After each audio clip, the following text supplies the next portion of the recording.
Con los tiempos verbales y la conjugación de verbos nos tenemos que tener paciencia, sobre todo con el presente simple, ¿sí?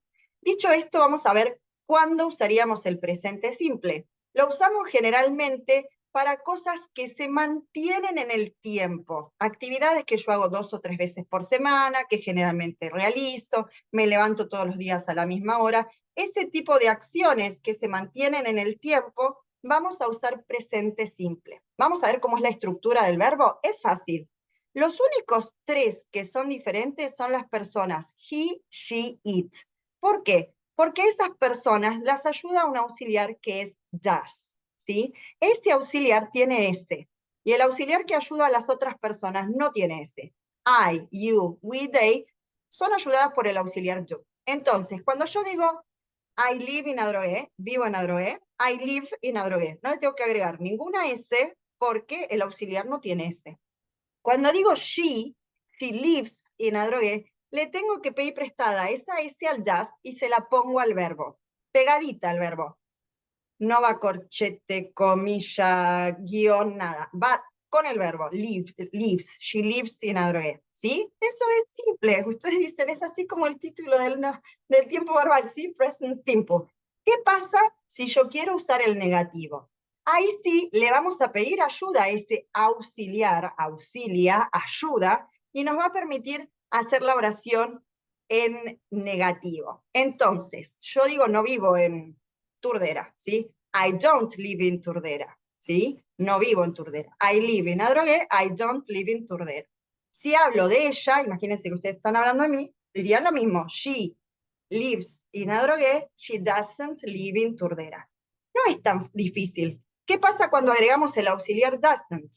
El auxiliar ya tiene la S, entonces no se la pongo de nuevo al verbo. En inglés son re económicos. Si ya pusiste la S, no la vuelvas a poner, ¿sí? Ya está la S en el verbo. Entonces es, she lives in Adrogué, she doesn't live in Turdera, ¿sí? ¿Qué pasa si queremos hacer una pregunta? De nuevo le vamos a pedir ayuda a este auxiliar.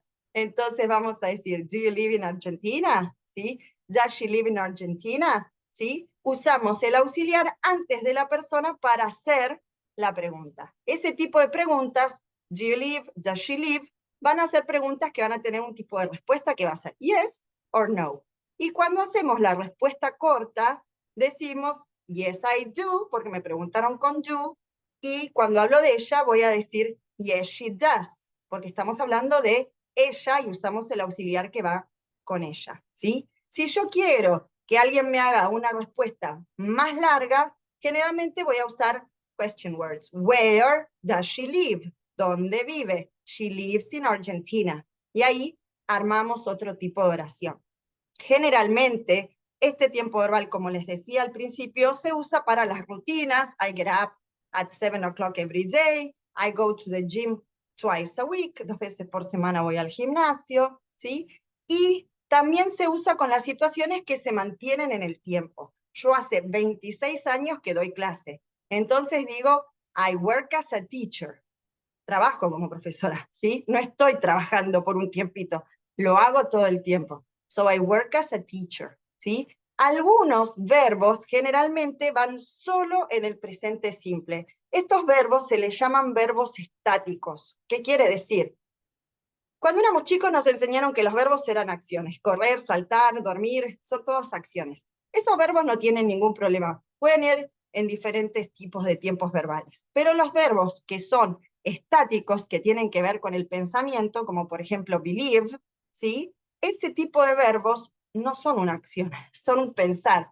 Entonces, generalmente esos stative verbs, ¿sí? Static verbs, porque no son una acción, van generalmente en el presente simple porque se mantienen en el tiempo. I believe in God, creo en Dios, o I don't believe in God, no creo en Dios. I like pizza, me gusta la pizza, o I don't like pizza, ¿sí? Si hablo de she, le tengo que poner la S. She likes pizza, she doesn't like pizza. Es un resumencito de cómo es este tiempo verbal. Espero que te haya sido útil para que puedas entender un poquito mejor cómo usar este tiempo. Y si tenés alguna pregunta, escríbeme, mándame mensajito y te voy a estar contestando. Es un gusto poderte ayudar.